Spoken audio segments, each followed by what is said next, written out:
Welcome to Getting Our Reward Heads Together, the podcast for HR and reward leaders navigating the challenging world of reward. We bring you insights from the Reward Heads team and key partners to help you develop practical strategies to deliver reward that enables you to recruit, retain, and motivate in a fair way. Reward Heads are a boutique reward consultancy working with organisations of all sizes and sectors on solutions bespoke to them. Now, on with the podcast.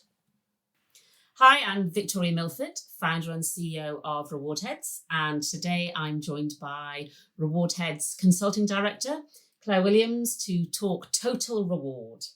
Hi, Claire. Hi.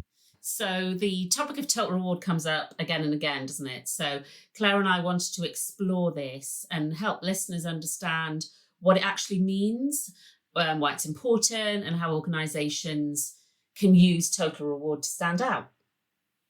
Yeah, so as you say, not all our listeners will be completely familiar with what total reward means. So that's probably a good place to start, Victoria, if you wanted to share. Yes, so I guess how I describe it is it's everything that an employee gets from their employer. So it's not just the stuff that appears on our pay slips or on a total reward statement, but it's things that are sometimes harder to quantify, but are still really important to employees, like flexibility, having a sense of purpose, development, things like that. And we often, Claire, talk about it like a pyramid, don't we? Like Maslow's hierarchy of needs. So, the most basic things on the bottom, like pay, and that's got to be really secure before you can sort of move on to the higher level things. And you've got to talk about your favourite Toblerone, Victoria. Yes, and I'd say, if you can picture the pyramid, that bit at the top, that triangle, to me looks like a Toblerone, although obviously other chocolates are available. And that's the more intangible things like flexibility, well-being, personal development, and so on. But really, you need to get that stuff at the bottom stable before moving on to the top, because we've all got bills to pay, right? Yeah, indeed. And we quite often get asked, what makes total reward so important? Why should we be looking at total reward? So I think there's two elements. One is it's almost like making sure that your toolkit is completely full. And I'll come back to that in a second. But it's also recognising that reward flows through the whole employee life cycle. I think people talk about it a lot when they're trying to recruit, but it's not just about that attraction piece. It's about making sure that once people have arrived, that they're staying, that they're engaged, and they're trying to develop themselves, and they're motivated and so on. And what is really clear to us, isn't it, and we talk to clients about this a lot, is that there's lots of things that reward can do, and there's lots of things in the reward toolkit, but not everything can do everything. And that's why we sort of almost need to have this full toolkit. So for example, pay is brilliant for attracting people, but unless it's particularly strong, it may not retain, and this is particularly generous. And it's really not helpful for things like motivation and engagement, because you kind of get paid no matter what.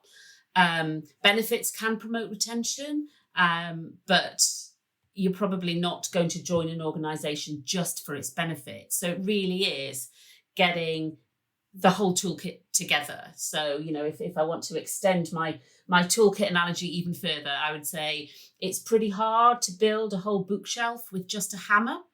And equally, you're going to find it quite hard to motivate and retain employees if you just focus on pay rather than the whole package, the whole employee experience. Sorry, that was a very long answer to a very short question. No, that's fine. And actually, just thinking about what you're saying there, historically, especially perhaps at senior level, there tends to be that thought that it's all about pay. So, if we pay enough, surely people will come and they'll stay. That's, that isn't always the case, but that has traditionally been the view, probably, especially at perhaps senior level, where perhaps the pay is generally higher, and they have different choices in terms of what they they do with their money, maybe.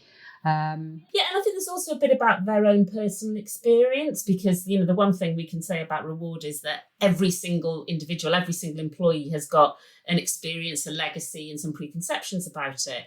And every senior person will have recruited, will have thought about what they need to pay somebody, will have promoted, will have done pay review, will have probably a pretty decent view of what they need to pay somebody. But things like benefits tend to sit with HR. Things like bonus might be HR or finance. And so not all of the senior team will have a really good handle on the other elements of the toolkit. And so it's easy to go back to what's familiar, isn't it? And get that, what was I using? A hammer, get my hammer out to do my bookshelves. Yeah, so thinking about what we've seen, whether it's been our clients or forum members talking about their experience or their questions, how can organisations use total reward to really stand out in what's, a market where everyone's trying to do more potentially? Absolutely. And also probably where the expectation of employees is higher than it's ever been. So it's not enough just to pay well and make sure that you actually get paid. That you can really use those more intangible bits, my triangle or my Toblerone, to make sure that the employee experience is really strong, that people feel valued, and it's not just about getting that paycheck, it's the satisfaction from work, because people do have lots of choices. So you'd have to have never read the news over the last few years to have not seen that flexibility is really, really important to employees in a way that, well, maybe it was a few years ago, but it wasn't talked about so much. And employees really do expect much more from their employers in terms of flexibility of time, flexibility of workplace, support for their well-being and for work-life balance, and for their own personal development. And that's not just about younger cohorts, the sort of Gen Zs and the coming Gen Alphas. I think it goes for everybody, and it's what flexibility means to each individual can be quite different. So, really thinking about your employees and what they need and what you can do to ensure that they're engaged and they feel cared about and they stay. It's also, I suppose, you talked about different generations, but not making assumptions just because somebody is from a particular generation that, I might want the same as you, for example. Well, yeah. Maybe, but maybe not, because different people have different things going on in their lives, don't they? Sorry, interrupting there. No, not at all. And the other thing, I was just thinking about that triangle at the top and those intangible things. One advantage to an employer is that they're not necessarily the most expensive. Pay is absolutely the most expensive part of someone's package.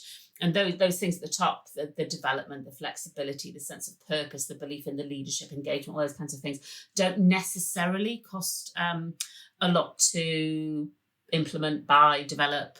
That's not to say they're always easy, but if you are an employer without a lot of cash, and actually an awful lot of our charity clients are very much in this boat, that they don't have a lot of cash to play with. Bonuses are not an option, shares are not an option, and so they very much look to the triangle at the top of the pyramid to enhance the employee experience and really using all aspects of total reward and not just pay. And perhaps we can explore that a bit further, because pay is such a focus in terms of when people look at total reward, and it is a big chunk of it, let's be honest. But perhaps expanding on some of the things that you've said, how about pay in organisations where there are lots of lower level multi-incumbent roles, that sort of thing? Yeah, I think if it's all about pay, it really is putting all your eggs in one basket, isn't it? And it's really difficult to stand out on pay, particularly in those kind of roles that you've mentioned, where it's very easy to find out what those roles are paid. It tends to be in the public domain, in adverts and so on, and they are quite close quite close together. They're often around national living wage and so on. And it's also therefore very easy to say, well, I could go down the road for another 50p an hour. And people will. So there's got to be a reason to stay in the organisation that's not just about pay. And we know that people aren't staying for life in the way that they used to. They're particularly in those kinds of roles. Turnover is pretty high and people do move. So if it's just about pay, then you sort of got one hand tied behind your back. And so therefore, the easy answer to that one is, well, just pay them a lot more. But I can imagine every CFO in the country gasping in horror that that's just not feasible. It ends up being a bit of is it a race to the top or race to the bottom? I'm not sure. That if I give my team another 50 pence an hour, you can guarantee that the competitor is going to give them another 75 pence an hour, and we just end up with significant pay inflation, and with the increases we've seen in things like national living wage and national insurance, that businesses, organisations don't generally have that money to play with. So it really is thinking outside the box a bit and going, how else can we add value to our employee experience without it being all about pay? And expanding on that really, and thinking about, we touched on it earlier in terms of benefits, in terms of how organisations can perhaps build a viable strategy for standing out in terms of their benefits, because historically perhaps there's been very much an expectation and everyone rolls out the same old, and look at whether it's direct competitors or just generally other organisations in terms of, what they do in terms of what we've benchmarked, then we should do that. So how do organisations build a viable strategy? What have we seen clients thinking about? I think one thing that's been quite noticeable in recent years is that benefits have kind of changed and the approach to benefits has changed. So as you've described, in the past, you would be looking at the guy next door and going, well, what's he offering his employees? And for pay, that's still very much the case. But for benefits, I think things have evolved a lot in recent times. And it's much more about thinking about the organisation itself, what its culture is, what its values are, what it's trying to do, and who their employees are, than just, well, what does the market say? What's everybody else doing? Because all you're ending up doing there is just being average, and who wants to be average and who wants to work for an average employer. So yeah, there's a bit about recognizing that you can do it differently. Also, there are a lot more benefits out there than there used to be, and also what you were referencing before about different populations. We know that flexibility of choice is ever more important, and so it enables you to stand out because you're offering something that somebody else isn't offering. Whereas that's cool, everybody's paying, right? For legal reasons, if nothing else. So given all that, and I'm just thinking about all the different clients that we've worked with, and they're all in different places on that journey, and have different cultures, different strategies, different aims, in terms of what they're trying to achieve. Yeah. Can you share with us perhaps, how reward heads can help or have helped organisations understand total reward and help them with understanding whether what they've got in place is right for them or what they might need to consider? Yeah, absolutely. I mean, some of the things that we've talked about in terms of understanding all the different things that reward can do and understanding that you need to have this toolkit, those are sort of the fundamentals, it's hard to say, of an education session that we do quite a lot with senior teams, back to this point that if you're the chief marketing officer, you might be completely on it with pay, but you wouldn't necessarily know what the other elements of the package could do. So we'll often start with an education session because I suppose clients often ask us for a reward strategy, and that's the output. And we need to sort of go back to the beginning and go, what are you actually trying to do here? Who's the employee you're trying to attract, retain, develop? What do you want them to deliver? So it's really going back to the basics and figuring out where are you? Where do you want to be? Right, now your reward strategy can provide that journey for you, but figuring out, what I don't want to overstretch my analogies. Figuring out, should we be on the M1 or the M6? Should we be going by car or by train? All of those things are really important before you start writing the strategy. And I think sometimes clients will go straight for the strategy. So yeah, we've done quite a number of sessions that have been quite light bulb momenting for the clients themselves, in sort of recognizing that what they want to achieve can be achieved a different way. And also because, one of our USPs is that all of our projects are bespoke. We don't have a standard, press button A and strategy will plop out the end. It's very much about the organisation, its values, its people, its sector, its legacy, what it's already got, and who it wants to be. So we've had clients come to us and say, we've historically been very market leading on benefits, but we think kind of the market's caught up with us. What do we need to do to be market leading again? What do we need to do to stand out? Or these are our new strategic pillars. What can we do that in the employee package that can really reinforce those things rather than them almost running side by side, which we do see happens in a lot of organisations. Yeah, and I'm thinking of, obviously I can't name them, but I'm thinking of a particular client who had no more money to spend, but they just needed to spend it differently. So they needed some help in terms of, okay, how do we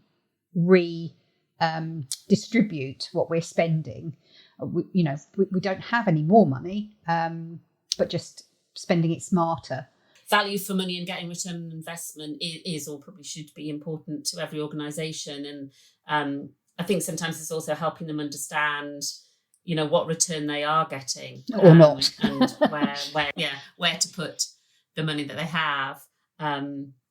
So some of them could be projects defining the strategy. Some of them could be figuring out which would be the best suppliers for them, helping them understand their employee needs and wants as well. I mean, what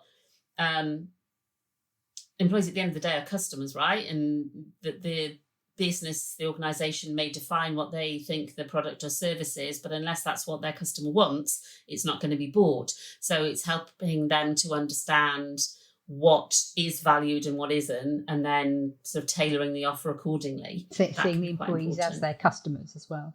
Yeah, absolutely.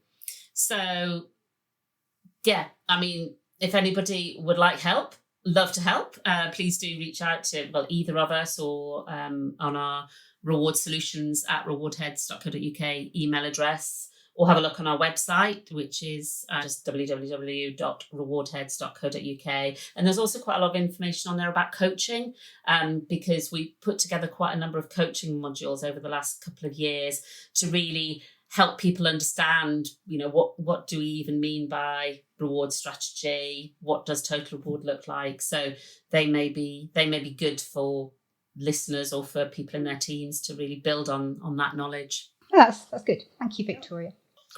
Great to talk to you about it.